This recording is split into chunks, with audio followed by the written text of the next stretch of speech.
take notes.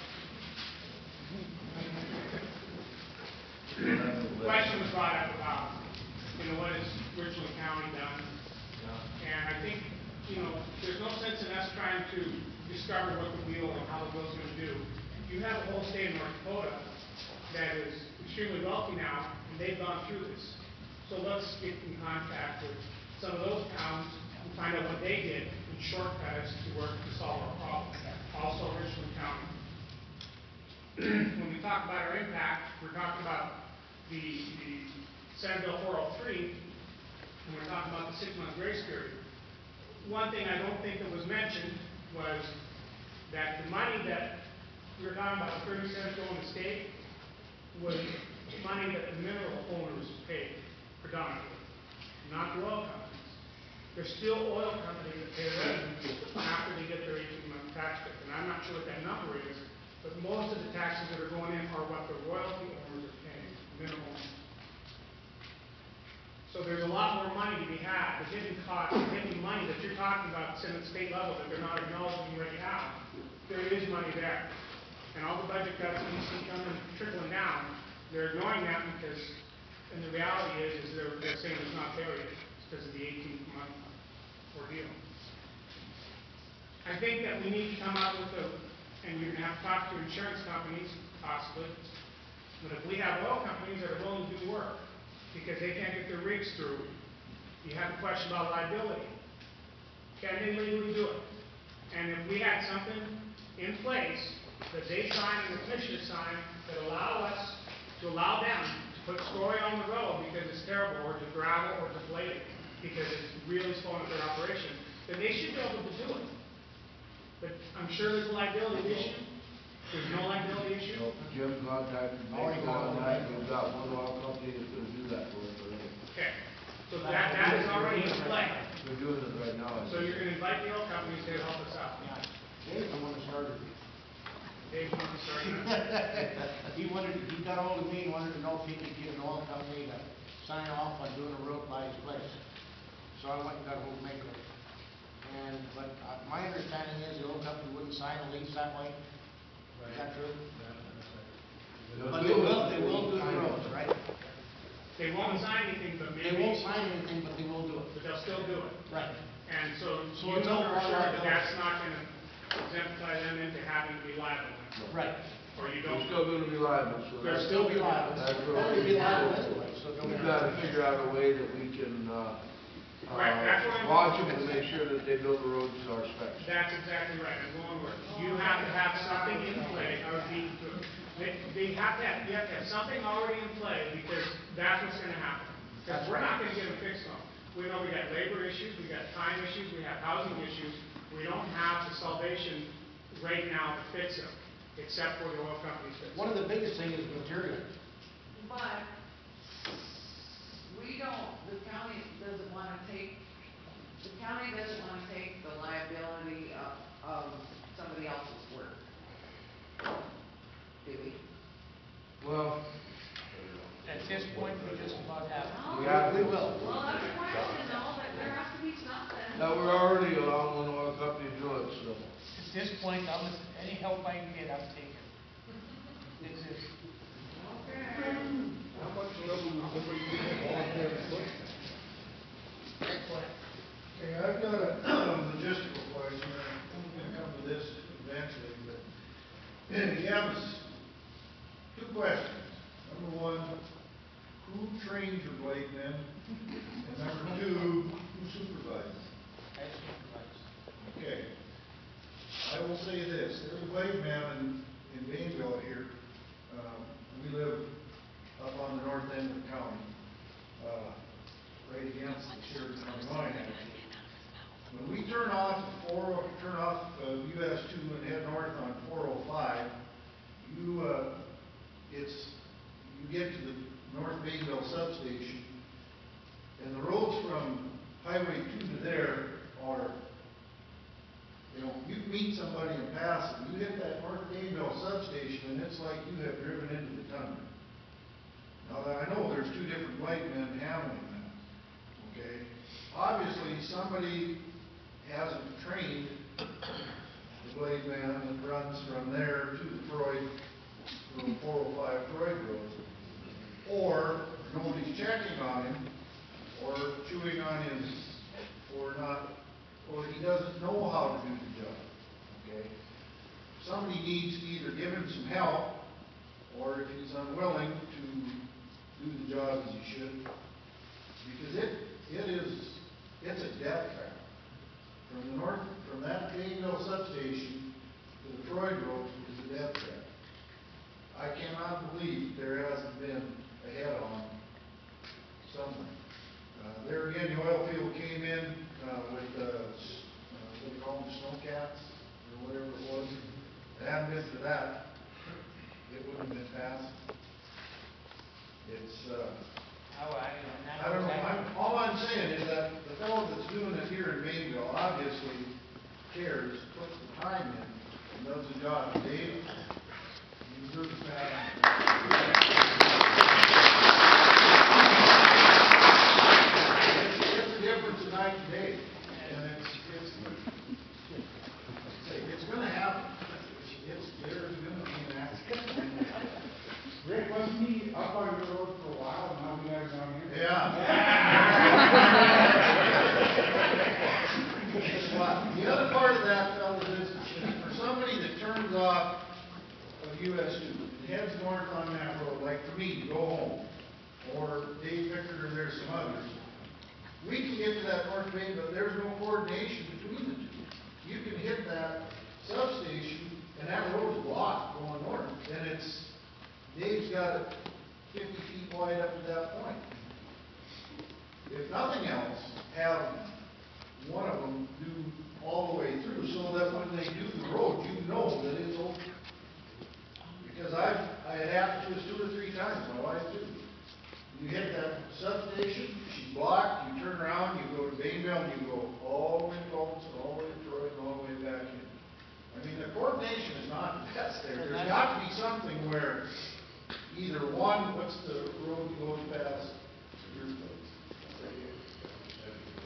Yeah, anyway, if one did that stretch all the way to the 405, Freud Road 405, and one did this one, at least you would know when you turned off that you were to get there, so.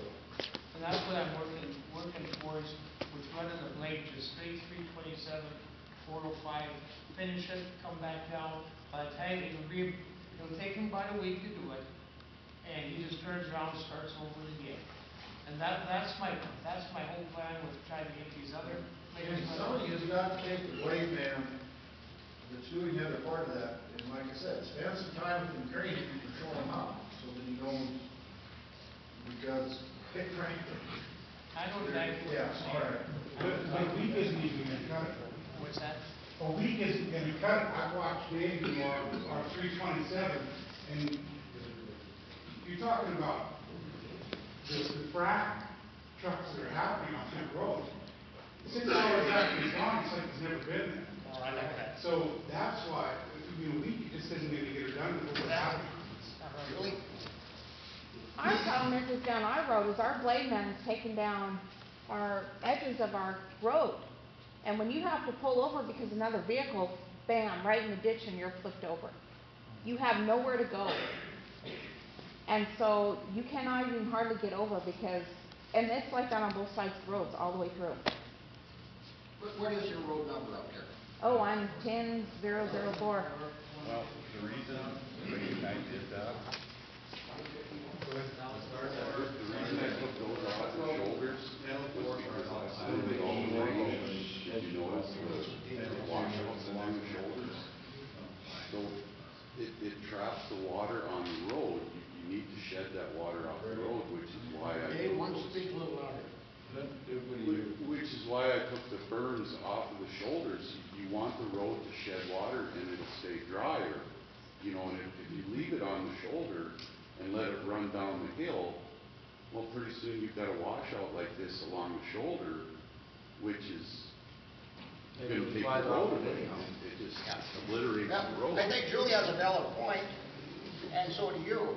But the thing that really needs to be addressed is that road that we're discussing, the one that goes past Leeway Panasox and goes north, goes up to Weber's, where I used to haul garbage, but I don't anymore. That road, have you guys ever been on that road when it's wet? I mean, not when it's dry. I mean, There's when a it's wet. picture of it up there that we took this picture today. And it was going around a turn and the snow was so high that we could not see if anyone was coming. It was a blind turn. And we were just hoping that nobody was coming. Well, where is this at? Up 405. No, Lee Road Genesis? Or 405? 1004. I don't, we, Goes past Leroy Canisex, goes up to, we went up to Garmin's and then This is the other. turn Oh, around. that's 405. Yeah, that's 405. what I'm saying is, if you guys haven't been on that road when it's wet, you should, because I tell you what, it'll scare the daylights out of you. Wednesday, we were on that. In a truck or what kind of a vehicle? We went all the way to the north end, east side of 405, from crossing. So we talked with the oil companies, that they were gonna build a road for us. I know exactly. Just hang on, you gotta drive up there in a truck.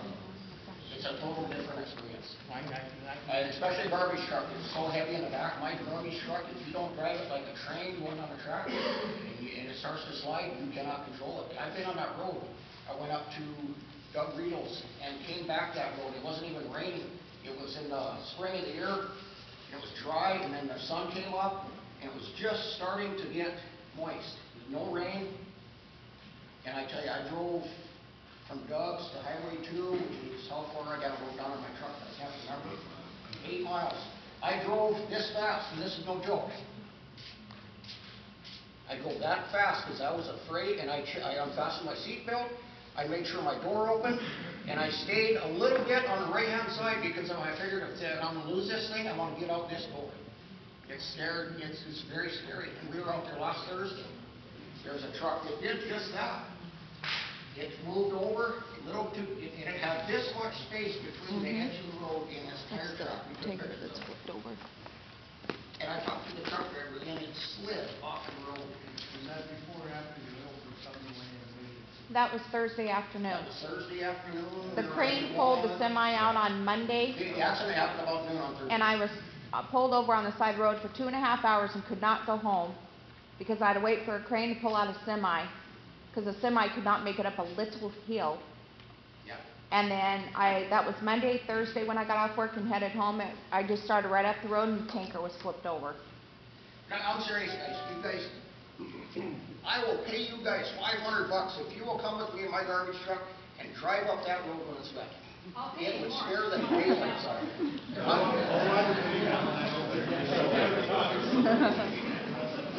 Go ahead. I drive a mailbox out of Troy, and I never called anybody until after January. But I drive 108 miles a day, 303 days a year. And that road that you just showed up there is what I drive on all day long. I just want to know, how do you decide what road gets priority, and how do you decide when they're going to get plowed? And if that driver has a map that coordinates to the next guy, because I can start down the road, get halfway down it, it isn't plowed on the other end, because the other guy hasn't plowed his way through. Then I have to turn around and go backtrack around my route to get to where I need to be. I don't get paid for that extra backtracking. I don't get paid if I don't deliver that mail. What's going to happen if this continues on? I'm not going to afford to keep my job, or are you guys going to compensate me because I have to backtrack this whole entire time? Hey, And you I've know what's done gonna it happen? all winter long, and so is Kathy. You and I will be riding into Walmart and working together because I'll be driving this road. And that's no joke. But on, some days Kathy has to backtrack 32 miles, most days I have to backtrack 15. When the road is not plowed across. And this 1007 that Rick is talking about, that is literally a death trap. Now we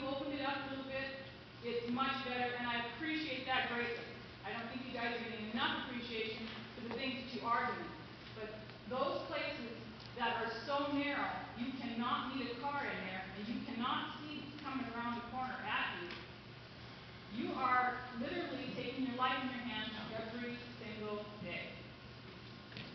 And that's the absolute truth.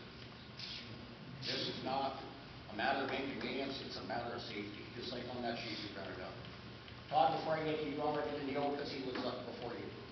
Neil, go ahead. Just in reference to the berm that was on the side of the road, I know we only live 3 miles north of Greenville, and it may not be, but last year was a horrendous year, and this water came off, and I appreciate what Dave did by taking that berm off. I know, last year, as you go, most of you go up, this, 1009 for 3 miles, it was the nastiest part, it gets worse as we go, I'm sorry. If I'm being honest and straightforward and offending somebody, I'm sorry, but that's the truth of it. But when you leave that berm on, and I'm glad Dave is taken off, I'm sorry the edges are slick. But I know we were driving through water that deep, and that's the water's not the problem. Because when that water sits there for a period of time, as the water's going out of the road, and then those oil trucks come, and then the ruts, I'm not kidding you, are that deep. My wife took a picture. Hey, he's going like this for a minute. The ruts, the road to that deep. And so I know it's a, what do you do? To stay on the road and have it or not? But I just know that we have a problem, and the problem just needs to be addressed. So who does decide how the road, what road gets priority? How do you decide that? School routes. School What routes route first. Mail route second? Mail route second. Okay, That's how I do it. okay. And it's hard to coordinate between, you know, especially with the winter we had.